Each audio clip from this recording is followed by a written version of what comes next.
Olá pessoal, boa tarde. Estamos aqui hoje com mais uma quinta-feira de live no Vilhena Silva Advogados. Meu nome é Emerson Fernandes, eu sou aqui do Marketing e Comunicação do escritório. E hoje nós vamos bater um papo com o Dr. Rafael Roba. Ele vai falar sobre essa suspensão da ANS em relação aos reajustes.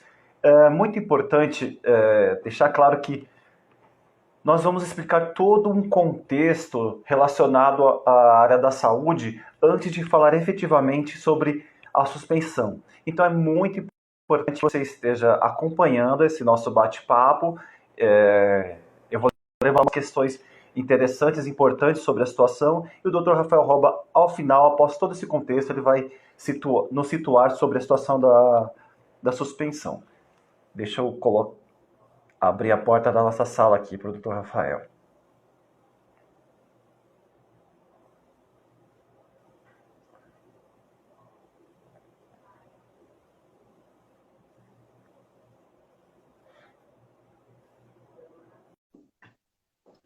Sejam todos bem-vindos.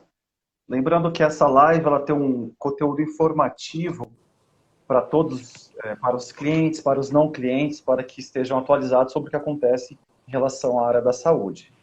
Boa noite, doutor Rafael, tudo bem? Boa noite, Emerson, tudo bom? Me ouve bem? Ouço sim, está perfeito. Para quem nos acompanha aqui há um tempo, já conhece o doutor Rafael Roba. Para quem está chegando hoje pela primeira vez aqui, o Dr. Rafael ele é bacharel em Direito pela Universidade de Santa Amaro, Unisa, pós-graduado em Responsabilidade Civil pela Fundação Getúlio Vargas, atualmente é doutorando em Saúde pela USP, acabou de escrever um livro recentemente sobre saúde coletiva em São Paulo, e hoje vai falar conosco sobre a suspensão da ANS. Mas como eu expliquei aqui, doutor, antes de falar sobre a suspensão, nós vamos falar sobre todo o contexto em relação à saúde. E eu gostaria de começar com o senhor falando sobre o setor da saúde suplementar, para nos introduzir, por favor. Vamos lá, Emerson, muito obrigado. Bom, então, hoje a ideia é a gente falar um pouco sobre a questão dos reajustes dos planos de saúde, mas antes acho que é legal a gente situar como que funciona, como que é o setor da saúde suplementar. Então, a saúde suplementar, que nada mais é do que esse segmento de planos de saúde, hoje ela tem aproximadamente 47 milhões de brasileiros vinculados a algum tipo de plano de saúde. Desses 47 milhões de beneficiários, cerca de 80% estão vinculados a algum tipo de plano coletivo e o que a gente chama de coletivização dos planos de saúde, né? A gente vai falar um pouquinho mais sobre a questão dos planos coletivos.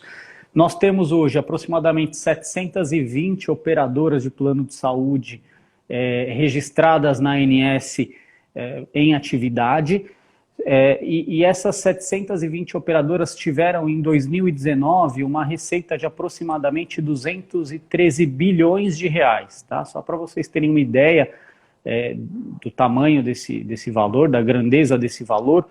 O orçamento para o SUS federal em 2019 foi de 127 bilhões de reais, enquanto as operadoras movimentaram 213 bilhões de reais. Então é muito dinheiro na mão das operadoras e grande parte desse valor está na mão de poucas operadoras, porque nós temos uma concentração setorial nesse mercado. Além disso, nós temos também uma concentração territorial. 70% dos beneficiários, aproximadamente, estão na região sudeste, São Paulo, Rio de Janeiro, Minas Gerais, e é um setor também que conta com incentivo fiscal generoso, né? Só em 2018, estima-se que o Estado deixou de arrecadar cerca de 25 bilhões de reais como incentivo fiscal, como renúncia fiscal para fomentar a atividade dos planos de saúde. Enfim, é um setor com grandes números. Realmente números grandes, quando você fala a quantidade de planos de saúde, até assusta, porque as pessoas têm na mente no máximo 5 nomes e olhe lá, né? Doutor Rafael, quais são as principais diferenças entre planos individuais e planos coletivos? Bom, então vamos lá. Nós temos dois grandes grupos de planos, né? De um lado, os individuais e familiares, de outros, coletivos. E dentro desse grande grupo coletivos, nós temos os empresariais e os coletivos por adesão. Tá? E os empresariais se subdividem também em PMEs, né, que são aqueles planos com até 30 vidas, ou os empresariais com 30 vidas ou mais.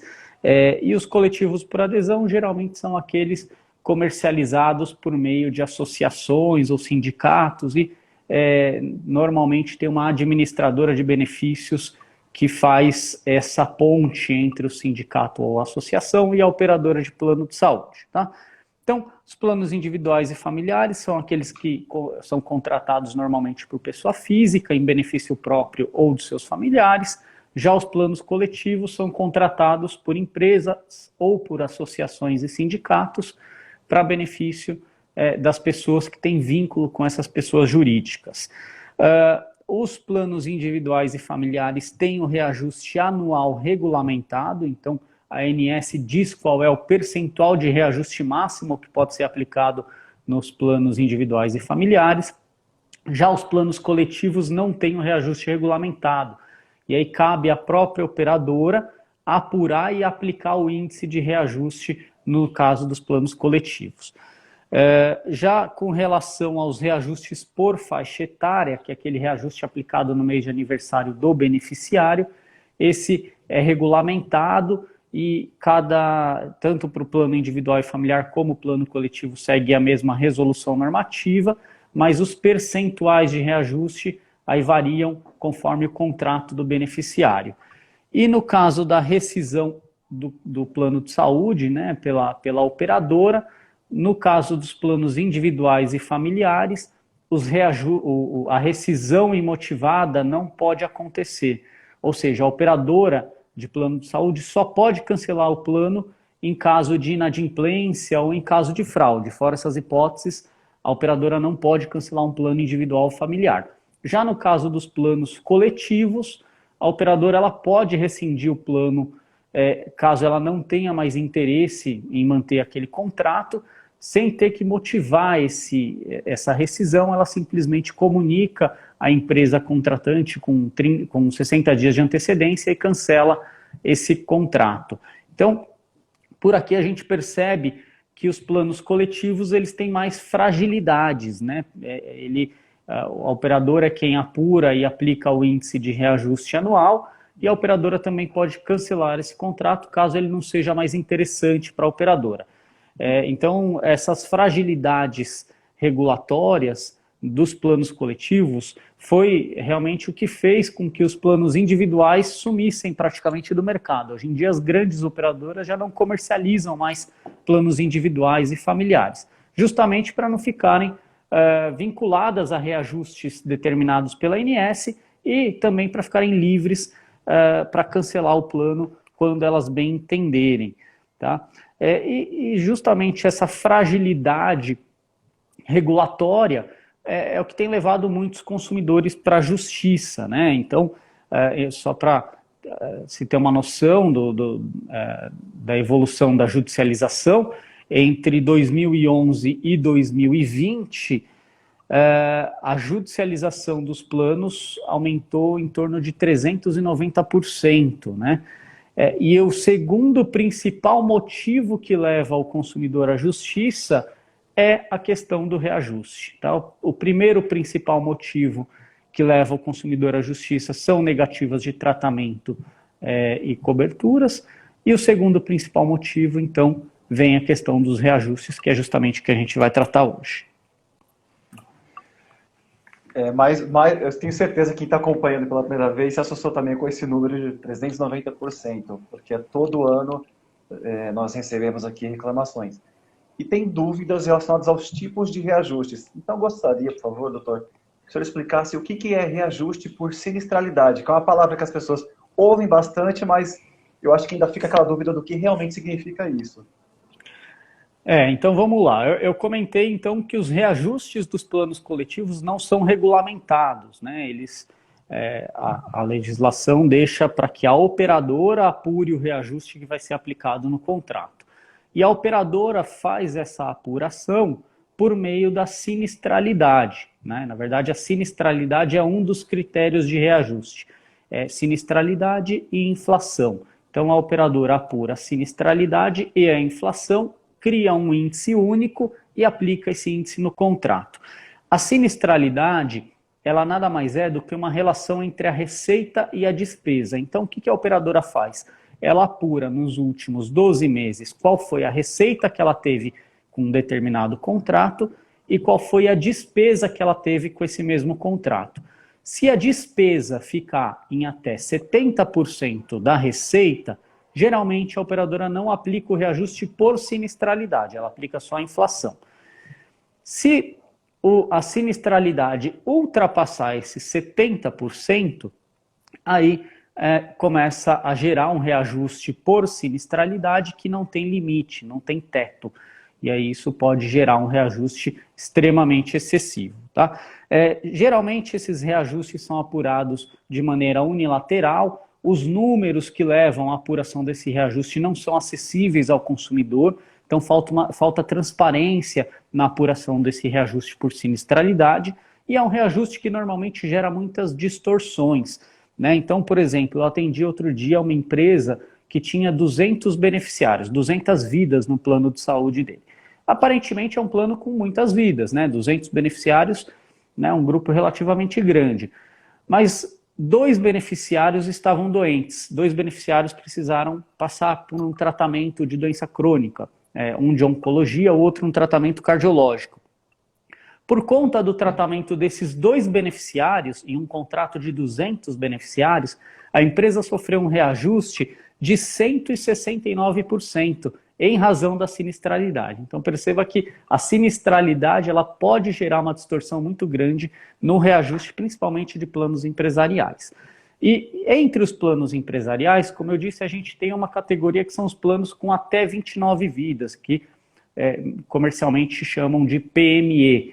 Esses planos, conhecidos como PJ ou falso coletivo, normalmente são aqueles planos com poucas vidas, em empresas pequenas, às vezes empresas que incluem no plano apenas o grupo familiar. Então, às vezes a empresa é criada só para fazer o plano de saúde para um grupo familiar. Ele tem mais característica de plano familiar do que plano empresarial, obviamente, né? Mas sofre reajustes desregulamentados, assim como os planos empresariais. A única diferença é que a sinistralidade nos planos com menos de 30 vidas, ela não é apurada apenas no contrato, naquele contrato específico. Os contratos são agrupados, então as operadoras precisam agrupar todos os contratos com até 30 vidas e formar um grande grupo de contratos, e aí a operadora tem que apurar a receita e a despesa desse agrupamento de contratos. Tá? Então isso geralmente faz com que o risco dilua um pouco mais. Mas não é por isso que os reajustes são tão menores, né? Hoje, aproximadamente 5 milhões de beneficiários estão nesses planos falsos coletivos, que a gente chama, né? Esses PMEs. Então, é um número muito grande, eles representam quase 11% do total de beneficiários de plano de saúde. E em 2019... 86% desses contratos tiveram reajustes que foram, em média, 20%, no índice de 20% ou mais, né? Então, são índices extremamente elevados quando a gente compara com qualquer outro índice da economia. Então, assim, a gente percebe que o reajuste por sinistralidade, ele não tem transparência, ele gera distorções, ele não é submetido a nenhum tipo de controle ou fiscalização da ANS, a ANS não fiscaliza esse tipo de reajuste, inclusive isso já foi até objeto de uma auditoria do TCU, o TCU apurou que a ANS não tem mecanismos de controle ou fiscalização para justamente criar qualquer segurança ou qualquer respaldo para o consumidor com relação aos reajustes dos planos coletivos. E isso, consequentemente, acaba gerando uma crescente judicialização para questionar os índices de reajuste por sinistralidade nos contratos coletivos, né? Toda essa falta de transparência, de fiscalização, de controle e a abusividade nos índices que são aplicados leva o consumidor ao judiciário. E o judiciário, Emerson, tem respondido bem a essas questões, né? Assim, sob o ponto de vista do consumidor, o judiciário tem dado respostas positivas. O Tribunal de Justiça de São Paulo, por exemplo, ele tem decisões quase que pacíficas, no sentido de que os reajustes dos planos coletivos, caso eles não sejam minimamente justificados pela operadora, né, caso eles não sejam comprovados por meio de números, de demonstrações contábeis, que eles têm uma base idônea, né, uma base atuarial idônea, o Tribunal de Justiça de São Paulo reconhece como reajuste abusivo e, consequentemente, ele afasta o reajuste e manda aplicar no lugar o reajuste que a ANS autoriza para os planos individuais e familiares. Então, a gente tem um controle feito pelo judiciário em casos de reajustes abusivos que não são demonstrados pelas operadoras, a forma como esses índices são apurados. E, recentemente, nós tivemos uma decisão, inclusive de um processo aqui do escritório, no STJ, que é a instância federal do Poder Judiciário, reconhecendo a abusividade do reajuste que foi aplicado em um plano empresarial, esses com poucas vidas que eu comentei, e o STJ, inclusive, mencionou que pela característica do plano, né, um plano com poucas vidas, com uma característica muito mais de um plano familiar do que de um plano empresarial, ele então teria que receber o tratamento ou a proteção do plano familiar. Então o reajuste não deveria ser o que a operadora aplicou, mas sim o que a ANS autoriza para os planos familiares. Ainda mais numa situação em que a operadora não consegue nem demonstrar como ela chegou no índice de reajuste que foi aplicado, que são índices, como eu disse, que superam 20% ao ano. Tá? Então, essa questão da sinistralidade, a gente percebe que essa falta de transparência, de controle e de fiscalização da ANS acaba levando o consumidor ao judiciário cada vez mais. É uma boa notícia que o judiciário está olhando com bons olhos, né, até pelo que o senhor disse, em relação a comprovar como que chegam esses índices. E no caso da empresa citada, o consumidor pensa, na hora que mais precisa, acaba vindo essa, podemos até chamar de bomba, porque é um valor muito alto, que acaba sendo quase um convite para não continuar, né? Então não é fácil. Doutor, tem um outro tipo de, a gente falou da sinistralidade, tem uma dúvida também em relação ao reajuste e a faixa etária. Como que funciona esse tipo de reajuste em relação à idade do usuário de plano de saúde? Bom, então vamos lá. Além do reajuste anual, que no caso dos planos individuais é a ANS que diz qual é o índice, e nos coletivos não tem uma regulamentação específica, é a operadora quem diz qual vai ser o índice de reajuste. Então, além desse reajuste anual, que é aplicado no aniversário do contrato, os contratos de plano de saúde também têm um reajuste por faixa etária. E o reajuste por faixa etária é aplicado no mês de aniversário do beneficiário. Tá? Então, é normal que, além do reajuste anual, o contrato tenha reajustes conforme a mudança de idade dos beneficiários. E, como eu disse, a ANS ela editou uma resolução normativa para regulamentar esse reajuste por faixa etária. Mas a regulamentação da ANS também não traz grandes proteções para o consumidor. Tá? O que a resolução da ANS diz é que o reajuste por faixa etária tem que seguir 10 faixas etárias. A primeira faixa etária é aos 18 anos e a última faixa etária é aos 59 anos. Então, existem 10 faixas etárias que estão distribuídas entre os 18 anos e os 59 anos. E aí, os 59 anos é o último reajuste por faixa etária que o consumidor pode sofrer. Só que os limites que são colocados nessa resolução não trazem muita proteção para o consumidor com relação ao índice que vai ser aplicado. Tá? Então, existem contratos, por exemplo, que estabelecem que o índice da última faixa etária, que é aos 59 anos, é de 130%. Né? Esse é um contrato que existe, está no mercado. É um contrato, inclusive, com muitos beneficiários, é um contrato de uma grande operadora, e que diz que o beneficiário, quando completar 59 anos, vai sofrer um reajuste de 131% na sua mensalidade. Esses percentuais excessivos, principalmente nessa faixa etária de 59 anos, também leva muito consumidor ao judiciário, porque ela é uma cláusula quase que expulsiva, é uma cláusula de barreira que a gente chama, né? O Estatuto do Idoso considera a pessoa idosa a partir dos 60, mas aos 59 anos, que é praticamente, né, as vésperas de completar 60 anos, o consumidor recebe um reajuste que mais que dobra a mensalidade dele. E isso muitas vezes inviabiliza a continuidade do contrato. Então, por conta disso, muitas ações foram movidas contra as operadoras para discutir justamente esses percentuais de aumento aos 59 anos, e isso foi parar no STJ, tá? E o STJ, então, decidiu com relação, apesar da regulamentação ser a mesma para os planos individuais e familiares e para os planos coletivos, o STJ acabou julgando só para os planos individuais e familiares. E aí o STJ disse o seguinte: o reajuste por faixa etária, ele não é ilegal, ele pode acontecer, mas ele pode, o índice de reajuste, né, o percentual de reajuste que vai ser aplicado pode ser revisado em caso de percentuais que sejam desarrazoados, caso de percentuais que não estejam previstos em contrato, caso de percentuais que representem discriminação contra o idoso, né, ou impeçam a continuidade do consumidor no plano e que não respeite as normas expedidas pelos órgãos governamentais. Então, o que acontece? Por conta dessa decisão, muitas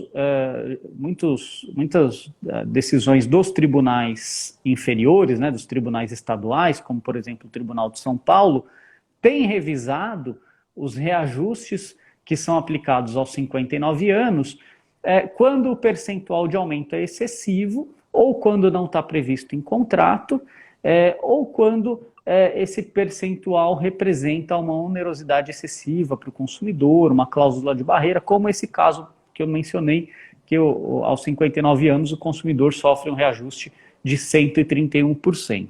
Então, esses percentuais podem ser discutidos, né, judicialmente.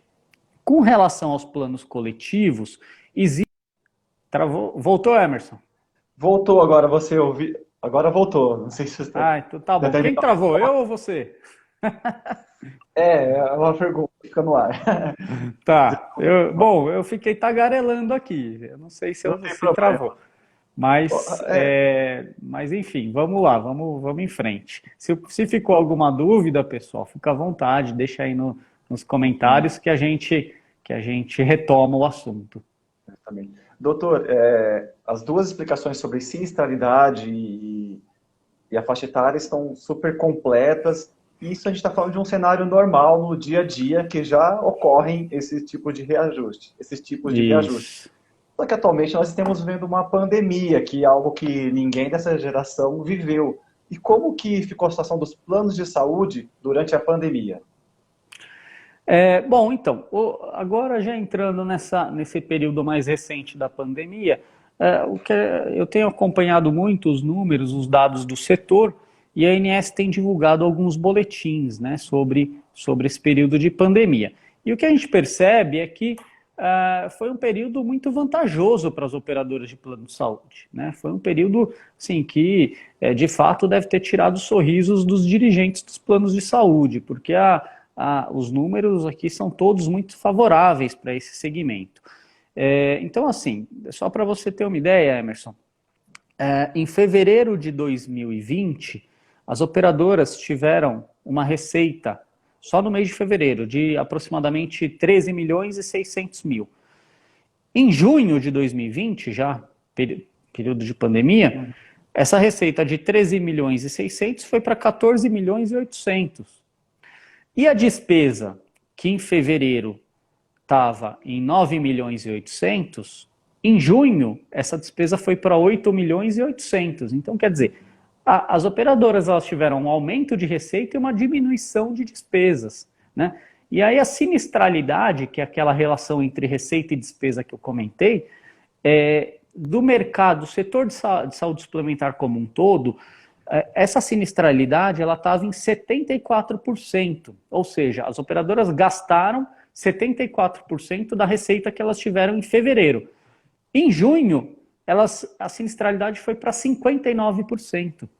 Né? Então a gente percebe que as operadoras elas tiveram uma redução muito grande nas despesas. Isso é explicado porque muitos pacientes com receio de buscar hospitais, com receio de buscar serviços de saúde, acabaram não indo, né, para hospitais, para serviços de saúde, e não só isso, os tratamentos eletivos ficaram por muito tempo suspensos. As operadoras elas puderam suspender os tratamentos eletivos durante quase 3 meses, imaginando que os hospitais ficariam lotados em razão do coronavírus. De fato, no sistema público, nós tivemos em alguns estados lotação de hospitais, mas nos hospitais privados, na região sudeste, que é onde está a maior concentração de cobertura de plano de saúde, nós não tivemos esse cenário. Ao contrário, os hospitais ficaram vazios, né? O índice de ocupação ficou muito baixo, e isso gerou,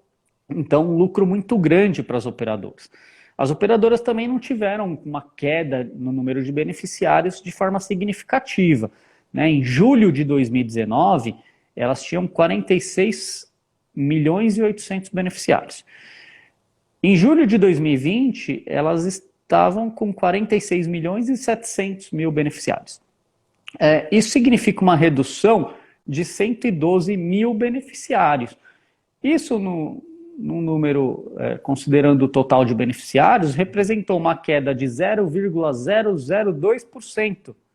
Não é nada, né? Então, assim, o número de beneficiários, a redução no número de beneficiários nesse período de pandemia não foi absolutamente nada.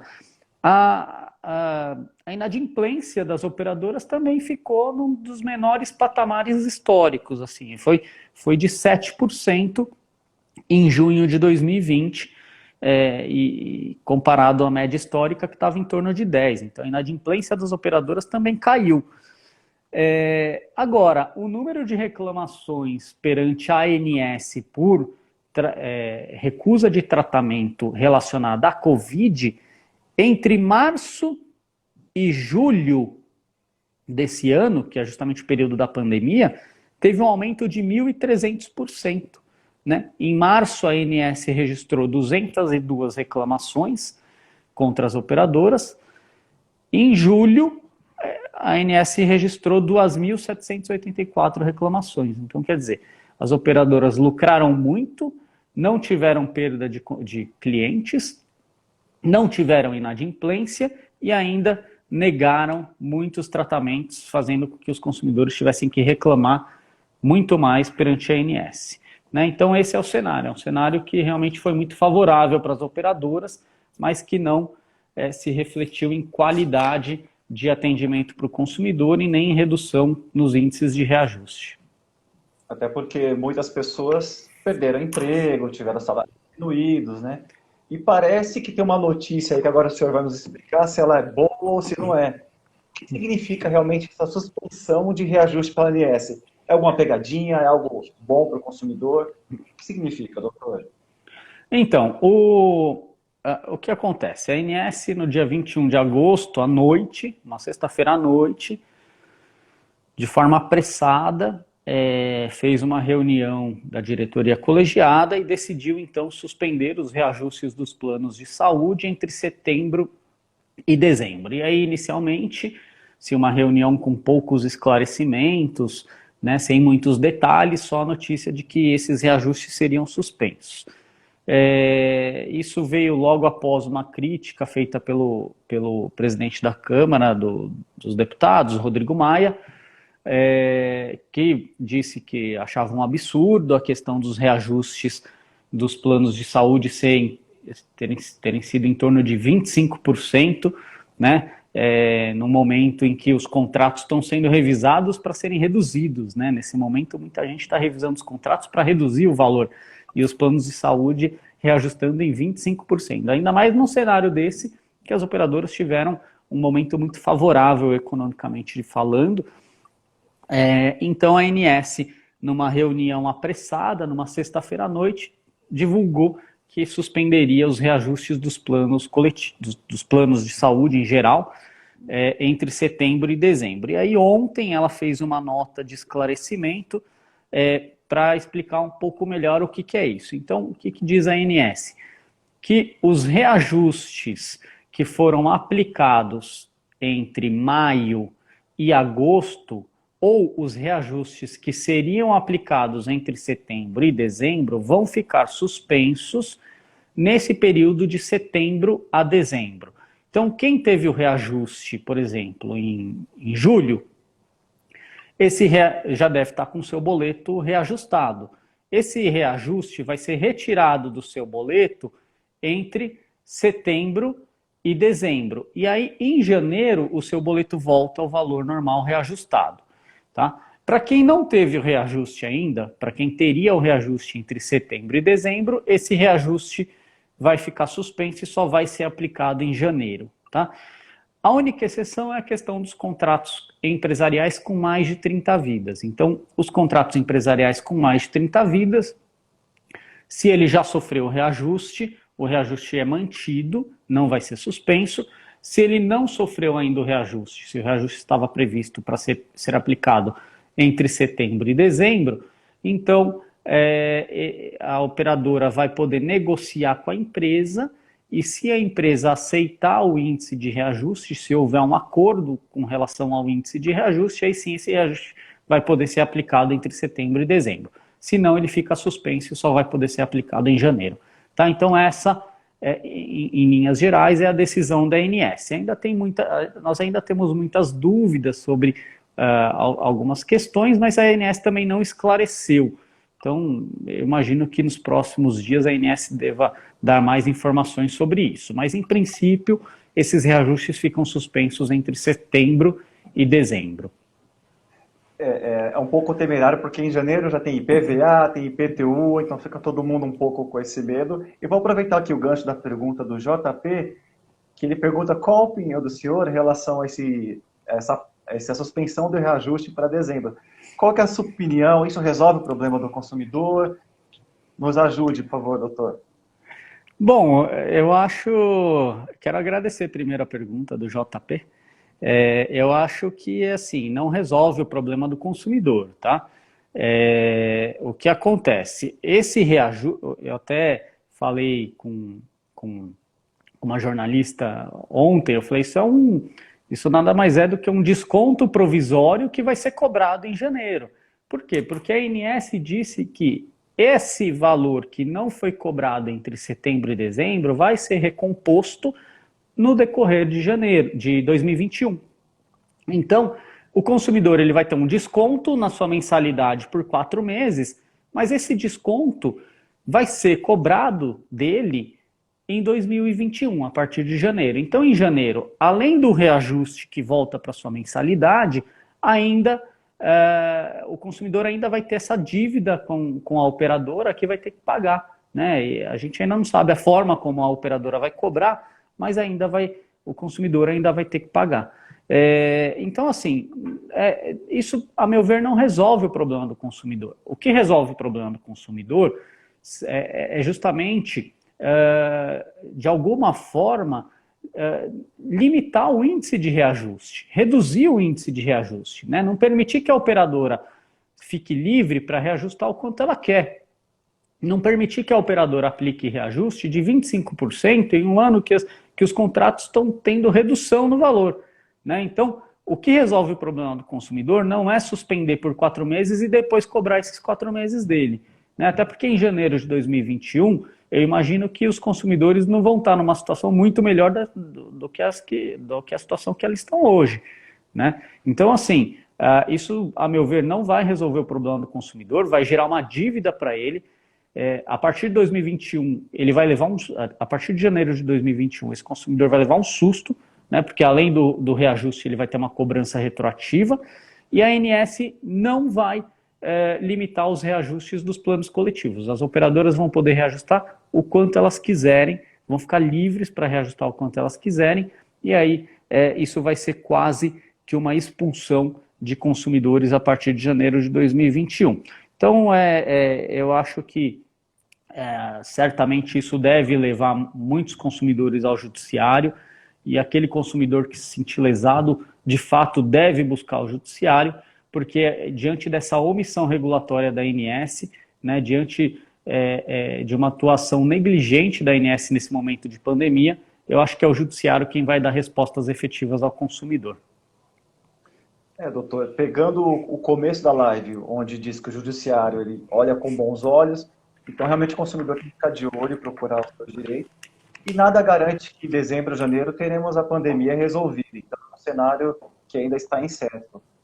Eu acho que por hoje foi isso. Eu quero agradecer muito as explicações. Certamente muitas pessoas estavam com dúvidas. Se continuarem com dúvidas, tiverem alguma pergunta, podem entrar em contato por e-mail, por WhatsApp, via telefone, da maneira que for melhor. Doutora, eu quero agradecer, muito obrigado e até uma próxima live com novas explicações, até porque isso pode mudar de um dia para o outro, não é verdade? É isso aí, pode mudar, as coisas estão acontecendo muito rápido e eu que agradeço a oportunidade, eu fico à disposição e a gente se vê numa próxima. Perfeito. Um Até abraço. mais. Tchau, tchau. Até. Tchau, tchau.